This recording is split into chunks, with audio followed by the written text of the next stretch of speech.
안녕하세요. 트럼프와 김정은의 햄버거, 잔반 회수와 아프리카 돼지 열병, 위생 불량국 한국이 100세 국가에서 제외된 이유, 자영업 음식점 폐업률 92%에 달한 이유, 음식점 업주들은 미래시간 여행을 다녀온 어벤져스님들, 트럼프 대통령이 햄버거를 김정은과 같이 먹겠다고 한 지 벌써 3년이 지났습니다. 저 또한 잔반 회수를 하는 문제를 3년을 스트레스 받고 고민을 했답니다. 잔반 회수 근절은커녕 점점 더 심해지고 돼지한테도 먹이지 않는 잔반 사료를 오히려 사람에게 먹이느라 정신이 없는 우리 음식점들. 그러니 자영업 음식점이 폐업률 92%에 달하는 것은 당연지사입니다. 메르스 때부터 우리는 전에 없던 전염병이 우리를 기다리고 있다는 것을 한 번 더 생각을 하게 하였습니다. 조류독감, 돼지 구제역부터 메르스, 아프리카 돼지 열병까지. 아프리카 돼지 열병이 중국을 강타하고 북한까지 전염됐으니 한국 상륙은 곧 당장 닥쳐올 상황입니다. 잔반 회수를 하는 것은 불법이고 신고 전화도 있지만 요즘 식당에서는 신고는커녕 잔반을 회수해서 손님 상에 내놓으니 전염병에 방지하는 데 구멍이 뚫린 것은 당연지사입니다. 잔반 회수는 식당 업주와 직원 그리고 많은 사람들이 공동으로 관심을 가지고 방지를 해야 하는 상황입니다. 잔반 때문에 저는 햄버거를 즐겨 찾고 먹기 시작한 지 5년이 되었습니다. 우선 간단하게 자기소개를 해드리겠습니다. 저는 1999년 봄에 한국에 유치원 교사로 연수로 왔습니다. 중국에서는 중고등학교 교직에 있었지만 한국 강남의 한 중국어 학원에 중국어 강사로 한국 비자를 신청했는데 그 학원에서 1996년에 캐나다 선생님을 그것도 영어 선생님을 임금체불로 출입국 관리사무소에 등재해서 비자가 거부됐습니다. 그러니까 직원 임금을 이렇게 체납한 학원이라고. 그래서 3년 후에 다시 비자 신청을 했는데 이번에는 유치원 교사로 비자 신청을 해서 비자가 발급이 되었지만 유치원 교사는 그 후에 대학원 유학 공부를 마치고 3개월 정도 한 상황입니다. 그리고 종교에 관심을 가지고 전문직으로 하다 보니 건강도 안 좋아지고 상황도 힘들고 해서 그때부터 중국 교포들은 한국에서 어떻게 살고 있나 관심을 가지기 시작했습니다. 그렇게 2015년에 메르스가 끝나고 식당에 아르바이트를 하고 파출 일들을 하기 시작했습니다. 본론으로 돌아와서 제가 말씀드리고 싶은 것은 식당 일이 얼마나 힘들고 병이 어떻게 돌고 있고 이런 상황들은 다 거두절미하고 잔반 회수의 문제를 집중적으로 말씀드리고자 합니다. 잔반 회수는 식당 업주, 직원, 파출 이런 모든 이 영역에 종사하는 사람들이 스트레스의 원인입니다. 왜냐? 공공연히 회수를 하다 보면 지금은 아예 남북전쟁 수준의 어벤져스입니다. 그 이유는 다른 것은 식재료가 아무리 비싸도 다 버릴 수 있지만 김치 종류는 못 버린다는 겁니다. 그리고 또 여러 가지의 잔반 회수 이유를 말씀드리겠습니다. 첫째, 장사가 안 되는 이유, 즉 아까워서 못 버립니다.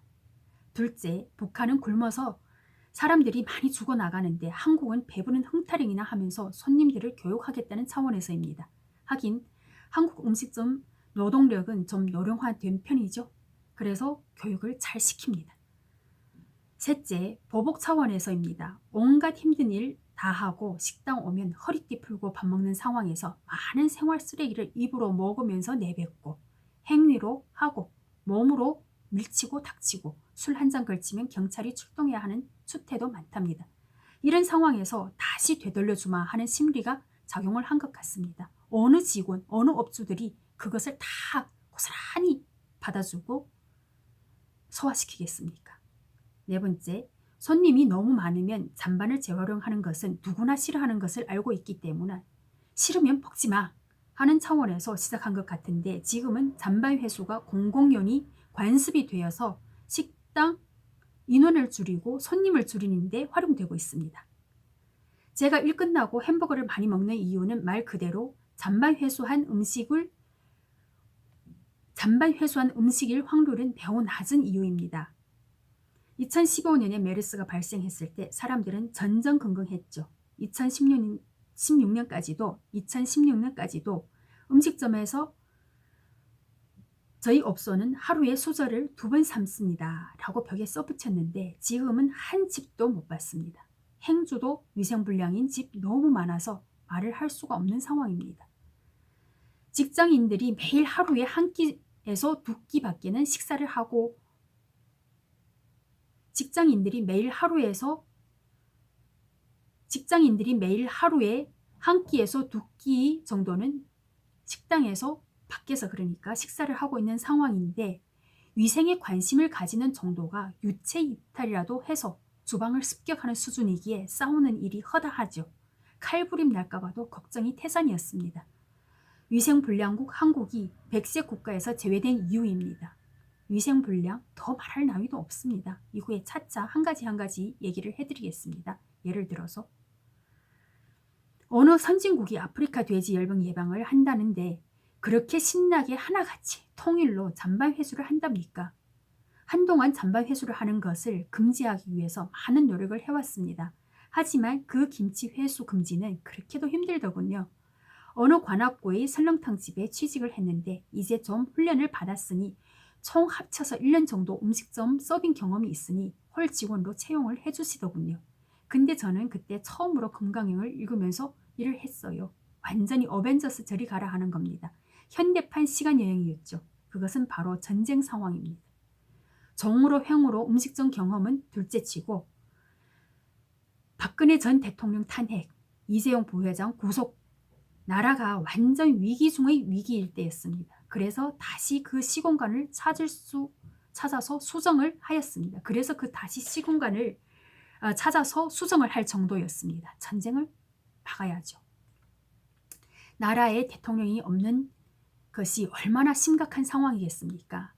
다른 그 어떤 비싼 음식과 재료도 회수하지 않았지만 김치, 파김치, 깍두기는 반드시 회수입니다.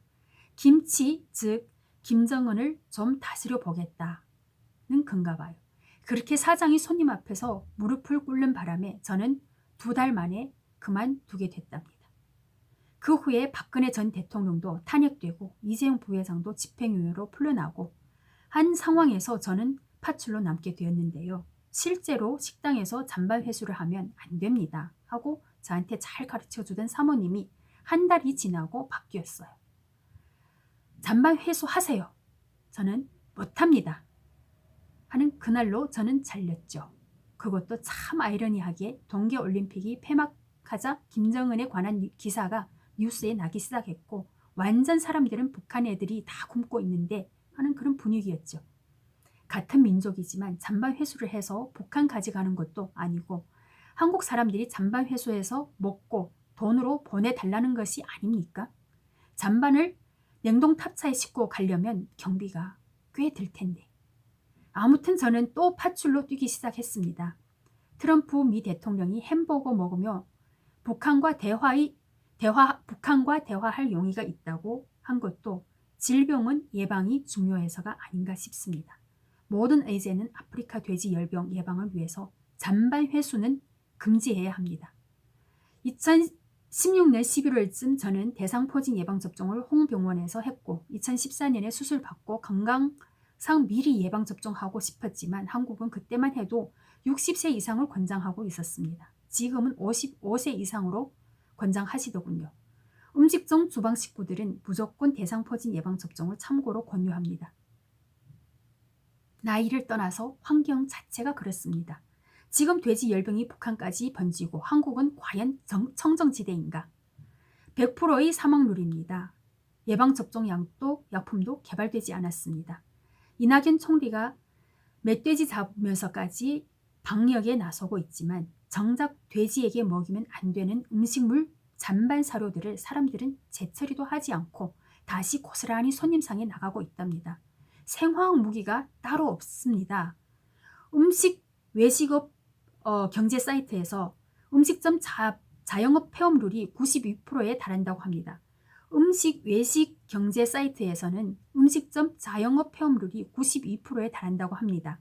자영업자들은 다 망한다고 징징대지 말고 직원들 다 잘라서 파출 일당 만들지 말고 스스로 가게 좀 지킵시다. 최저임금 올랐다고 가게 망합니까? 한동안 중국 교포들 2018년에 다 집으로 보내고 난리들 아니었죠. 어떤 분들은 북한 노동자 채용하면 된다고 했습니다. 항상 싼 노동력에 집중하지 말고 북한도 지금 핵으로 경제 상황을 하는데 그만큼의 임금 지불하지 않고 그냥 일을 한답니까? 중국 교포라고. 한국은 그들을 돈으로 길들여야 한다고 생각합니다. 스스로 총을 내려놓게 하려면, 스스로 핵을 포기하게 하려면 그밖에 방법이 없다고 생각을 합니다. 그동안 중국 교포들이 한국서 갖은 허드렛 일 다 도맡아 하면서 힘들어서 많이들 징징댔죠. 힘들어서. 그러니 하시는 말씀, 중국 교포들은 그렇게 쓰려고 한국에서 받아준 것일 뿐이야 하시더군요. 그것도 면접 때. 손님은 많은데 팥줄 온 언니들한테 밥을 안 주는 식당이었어요. 직원들이 어떻게 일을 시킬 겁니까? 상을 이 핑계 저 핑계로 치워주지도 않고 시간만 때우고 집으로 가면 직원끼리 남아서 치울 거면 왜 팥줄을 부르며 또 손님은 왜 그렇게 많은지 진절머리 날 정도로 많이들 쓸어넣더군요. 5분 정도도 쉴 시간이 없었습니다. 그때 안보는 더더욱 위태위태한 상황이었답니다. 대통령 탄핵이 얼마나 위험한 일인지 경험상 아셔야 합니다. 치안은 더 문제였죠. 저는 불교를 공부하면서 부처님께서 음식이 깨끗하기만 하면 식당 꽉꽉 찰 정도로 손님 채워주시기에 저는 팥줄을 해도 손님이 없다는 소리는 못 들었어요. 손님을 많이 모시고 오는 팥줄로 소문났고 직원들에게는 가끔 밉상이었죠. 하지만 저는 음식점 일들을 원인 분석하느라 바빴습니다. 그래서 열심히 잔반 회수하면 안 됩니다 해도 이유는 항상 많았어요. 그런데 음식점 폐업률이 그렇게도 높은 이유가 뭘까요? 도저히 못 참는 그 병균들이 몸에 덕지덕지 붙어서 괴로운 것은 여러분들도 다 느끼실 겁니다. 부처님께서 저한테 팥줄 3년은 더 해야 한다고 했어요. 왜냐? 벌 받았나 봐요, 제가. 어떻게 일을 하면 할수록 더 망하고 먹을 게 없다는 손님들 잔반 회수 근절될 때까지 하시랍니다. 그렇다고 팥줄하는 주제에 어느 음식점 가서 잔반 회수하면 안 돼요 하면 팥줄마저도 잘리게 될 상황입니다. 질병관리본부, 보건소, 병원, 직장인들은 말할 것도 없고 하물며 어린이집까지도 다 동원해서 우리의 미래를 위해서 어벤져스를 해야 하나 봅니다. 제발 자신들의 건강은 자신들이 지키고 의사 선생님 팥줄 채용까지도 걱정하면서 병원 가는 일 없었으면 합니다. 음식점 업주님들은 미래시간 여행 다녀온 어벤져스님들입니다. 미리 아시고 전염병 돌기 전에 폐업 신고를 하셨나 봐요. 이렇게 제가 발목이 삐끗해서 기부스하고 앉아서 할 일 없이 놀고 있을 순 없고 해서 영상 한번 올려봅니다. 잔반 회수 근절되는 그날까지 화이팅! 여러분들의 건강을 위해서 화이팅 하시고 좋아요, 구독 버튼 눌러주시면 감사하겠습니다. 감사합니다.